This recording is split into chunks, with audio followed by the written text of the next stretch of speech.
నీవు నేలను సేద్యపరచునప్పుడు అది తన సారంను ఇక మీదట నీకు ఇయ్యదు. నీవు భూమి మీద దిగులు పడుచు దేశ దిమ్మరివై ఉందువనెను. అందుకు కయ్యను, నా దోష శిక్ష నేను భరింపలేనంత గొప్పది అని వాక్యము సెలవిస్తుంది.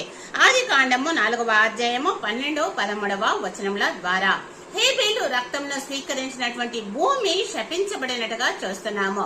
అది తన యొక్క సారంను ఇక ఇవ్వదు అని దేవుడు కయ్యనుతో చెప్పినట్లుగా చూస్తున్నాము. అంత మాత్రమే కాకుండా కయ్యను దేశ దిమ్మరై ఉండును అని శపించినట్టుగా కూడా మనము చూస్తున్నాము. కయ్యను ఆ యొక్క దేశ దిమ్మరై తిరుగుతూ అని భూమి తన సారంలో ఇవ్వదు అని ఎప్పుడైతే దేవుడైన యెహోవా చెప్తాడో అప్పుడు కయ్యను చెప్తున్నాడు, నా దోష శిక్ష నేను భరింపలేనంతగా ఉంది అని, భరింపలేనంత గొప్పదిగా ఉంది అని.